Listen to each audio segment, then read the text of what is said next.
I've been a professional wrestling fan for 14 years.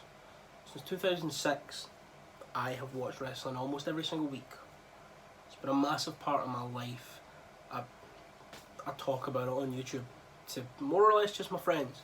You know, I've got a podcast, which is hopefully it's not the time to plug it here, but you know, I've got a podcast where I interview wrestlers.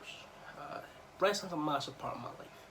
And if you know anything about wrestling, even if you know nothing about wrestling, you know who WWE are. They're the biggest company in the world. They're the only game in town to many. And yesterday they released, I think, 20 of their wrestlers because of what's going on in the world. Yesterday there were two very important and very telling things posted to WWE.com. One of which was I think it was a quarterly report, I believe. And it bragged that WWE are very stable financial position with assets totaling $500 million. $500 million in assets. But yesterday WWE released around about 20 of their performers, and the cuts are expected to keep happening. Yesterday WWE held a conference call and Vince McMahon said cuts were necessary, board members were going to be taking a pay cut, and there were going to be talent releases, there was going to be employee releases. Yesterday a lot of good, hard-working people lost their job because a billionaire couldn't see his value, his net worth fall by 1%. This week alone, Vince McMahon has advised Donald Trump on the economy, all whilst filing for bankruptcy on the XFL so he doesn't need to pay his fucking creditors. A documentary has come out alleging that he covered up a murder, and now en masse he's released all this talent whilst bragging that the company has so much money. Oh, I'm getting so angry. I'm getting so angry. And I know that this, for a lot of people, is going to be a good thing. I'm going to get into the list of names that have been released so far very soon. But I know it's going to be a good thing for a lot of them. But it's not a good thing. This fucking sucks.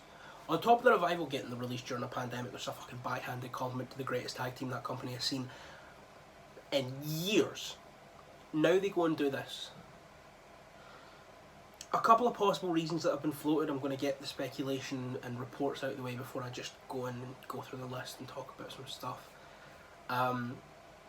Maybe they're beginning to lose money on their TV deals, or maybe there's, you know, from the business, the sponsors and stuff, maybe they aren't happy that the profit margins are dropping. But in reality, the WWE were one of the few companies in the combat sports world, you know, combat sports, that had the assets to ride this out, had the assets to keep paying their staff and their talent as is, and just see this through. They're the biggest wrestling company in the world. They have all this money, but yet whilst companies like New Japan have suspended operations and are stopping running shows and actually begged the government to, out of everything, bring pro wrestling back last, saying it's not a priority. Hiroshi Tanahashi went to the fucking Japanese government and said, don't bring wrestling back prematurely. WWE are running live shows to keep their sponsors happy in the middle of a fucking pandemic. This has all come because they just want to keep the projected profit margins. They'd be profitable no matter what. Vince McMahon could come on TV, say the N-word like he did in 2005, and long term, I don't think WWE would suffer. They're WWE. They're set for life. And all these amazing competitors have lost their job, which fucking sucks. So I'm going to grab my laptop now, and I'm going to read you through a couple more things, a couple more reports, before I get into the details of who has all been gone. So report coming from WrestleVotes, who, if you know, have been very reliable over the past 2 years, I think, 2-ish years. They've been very reliable in a lot of the stuff they say. They tweeted, all I can say is wow at this point. The number of people, staff and talent let go will be in the hundreds when it's all said and done. well into the hundreds, a dark day in WWE history. So, yeah, it's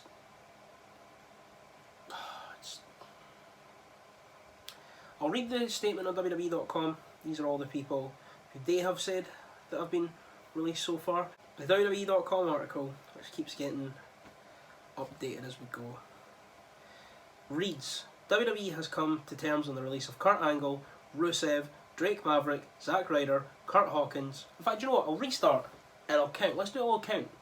See how many have been released so far. This is only one day. I imagine I'm going to make a video like this every day for the foreseeable future. WWE has come to terms on the release of Kurt Angle, Rusev, Drake Maverick, Zack Ryder, Kurt Hawkins, Carl Anderson, Luke Gallows, Heath Slater, Eric Young, Rowan, Sarah Logan, No Way Jose, Mike Chioda, Mike Kanellis, Maria Kanellis, EC3, Aiden English, Leo Rush, Primo, and Epico. So that is 20 people they have confirmed the release of. As well, Pro Wrestling Sheet tweeted that according to sources, the producers who have been released have been furloughed, but that's not been confirmed. The producers, who have apparently been let go, currently reads Fit Finlay, Lance Storm, Mike Rotunda, Hurricane Helms, Scott Armstrong, Pat Buck, Sarah Stock, Sean Devari, and Billy Kidman. And yeah, as well, 3 Performance Center coaches have been placed on furlough leave: Ace Steel, Serena Deeb, and Kendall Kashin. And then Andrea Listenberger, a writer, has also confirmed that she has been released. As well, there was Alexander Jaksic and Deonna Purrazzo as well. That's 22 performers, or I guess 21 performers, because Kurt Angle was in a backstage role. Have all been released from their contracts. Although Deonna Purrazzo and Alexander Jaksic have not been confirmed on WWE.com. I'm looking at the Cultaholic.com article. Yeah, this just, it sucks. It's so horrible. Now that that's out of the way, not really, but I'm going to try and end this on a positive note. I'm going to try and be optimistic, as hard as it is, with the state of the world and with the fact that WWE are the worst. And I don't think that comes as a surprise to many people. Oh, the big corporation doesn't treat its workers right. WWE have done more to make a case for David Starr and We the Independent and the Wrestlers Union than I think David Starr and James Musselwhite could ever do. And they're amazing men with a fantastic vision and goal. And I obviously support that 100%. I was going to wear my We the Independent t-shirt, but it's in the wash. I'm going to try and be optimistic on this though. A lot of these guys are still young. A lot of these guys have a lot more left to give. You know, EC3 in particular, he released a video he released it on Twitter. I'll leave a link to the thread in the description, but I'll find it and I'll read through the thread.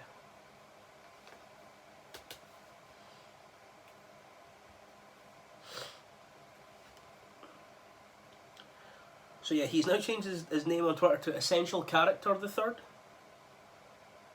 which is good. And then he put this out: EC3 character synopsis. Created by a perfect storm of frustration, angst, restraint, solitude, and the sense of losing everything, the character of EC3 forced himself to consider the inconceivable, that he was defeated. Refusing to accept that as a reality, EC3 became dedicated to a new cause, achieving self-actualization, finding purpose. Destroying the moniker he never felt he had an opportunity to live up to its potential, the top 1%.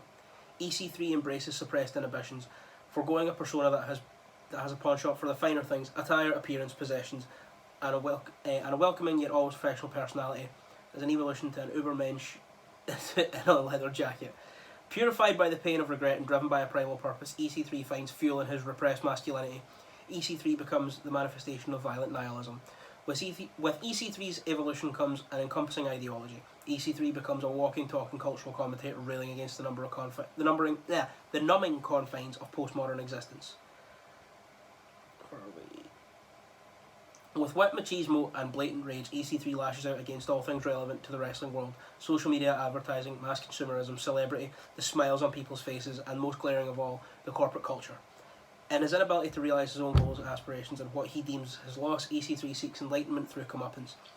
Some in the WWE universe, in brackets the wrestling world, would find empathy for EC3, knowing how it feels to be unwanted or cast aside. The audience would find EC3's opposition to the modern product and the corporate culture alluring. Others in the WWE universe would find EC3's behaviour hypocritical. The negativity EC3 preaches becomes incessant lecturing, and the means of his behaviour destructive, borderline obnoxious, and slightly insane. Regardless of perception, after a real and tangible story of loss, regret, and sacrifice, EC3 embraces an important question. Would you rather be the universe's enemy or nothing at all? Hashtag free EC3. He's now shaved his head and he's sporting a little mean looking goatee and released a dark little promo alongside that. He is one of those guys that is definitely going to find his feet somewhere. I don't want to speculate on where these people are going to go. I don't want to say... I feel like it is quite tasteless to say this guy would be great here, this guy would be great here. So I'm not going to do that for some of the names, because Heath Slater said, you know, I've been there for 16 years. I'm going to need more than a few hours to process this. And, you know, people like him, that as much as I love them, don't have such an obvious role carved out, and weren't actually creatively frustrated. He said he was living his dream, going to TV one day a week, not doing house shows, could be home and be a dad for 6 days of the week, go and wrestle, come back. You know, Spud, Drake Maverick, he released a heartbreaking promo on Twitter, saying that they're still letting him do the interim cruiserweight title tournament, but after that, I think he alluded that it might be his retirement, and I really hope not. He's still young, he still has a lot left to give. I saw someone tweet the video of him coming out to wrestle Paul Robinson in Progress. You know, he's another guy that could easily land on his feet anywhere, but, you know, I think WWE was his end goal, and now that's been taken away from him. He seems very disillusioned with it. See, for guys like him and Slater, it makes me, for everything, to speculate on where people might end up, I do feel a bit guilty. I feel a little bit, it feels weird.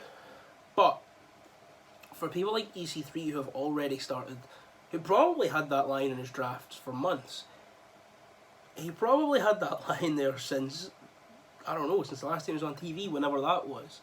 He knew he was going soon, and he was ready to make the most of it.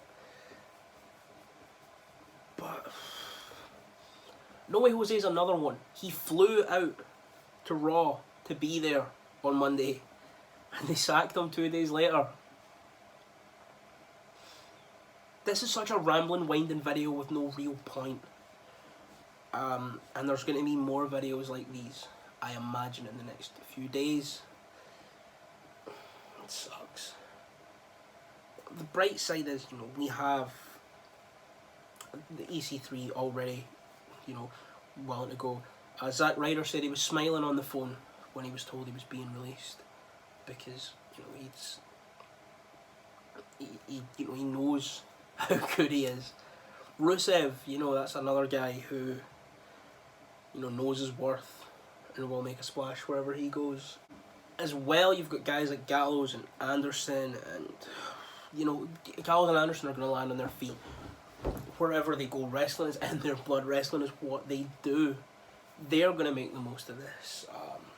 Leo Rush, Sarah Logan, just so many people that are going to, you know, at the end of the day, as angry as I am at this, WWE is going to be a lot angrier a year or two from now. When guys like Mike Bennett, guys like Leo Rush, guys like Spud, EC3 are making way more money than they ever made in WWE, and they're making more money for a company that's not WWE. This is going to hurt WWE in the long run. But it just sucks to see such a mass release of talent all at once. I'm not going to keep talking about it because I'm going to get sad and I'm going to get angry and I'm going to retread all my points. I'm just going to, finish this and say I wish nothing but the best for every single one of those performers who've been released. I wish nothing but the best for every single one of these performers who's still going to be released. I wish nothing but the best for all the producers, writers, production staff, ring crew, cameramen, anyone that we don't see on the product. I wish them, nothing but success going forward. Some of these names as well on this, just like I say, I wish them nothing but success, and a lot of them are going to be very successful. I hope to God I don't have to make many more of these videos. I hope to God I don't have to make another one of these videos, but the sad reality is I will. The amount of talent that WWE has hoarded over the past few years, to the detriment of the independent scene, will be their downfall, because there is another indie boom coming. Don't want to speculate on what company might land who or who'd be best suited where. I will say, if Rusev wants to go and fight Tomohiro Ishii, if Miro and Tomohiro Ishii want to have a fight at the Tokyo Dome or anywhere, even just on the street, I'd pay my money. But I'm not going to say that that's where I want to end up because he's just lost his job and I don't want to speculate on it. I'm just saying it'd be sound if they could. But no, I think that's where I'm going. Oh, forgot to mention, I believe, wait there.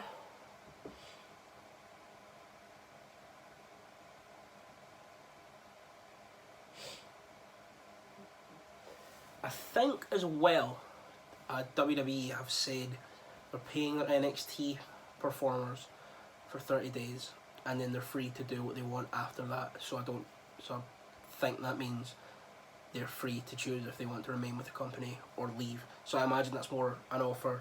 They don't want to kick out the football players and the weightlifters and the track and field athletes who aren't really going to get a proper whack at TV. Who they're offering them a way for them to step out without being the bad guy after the public perception of this. I'm not sure.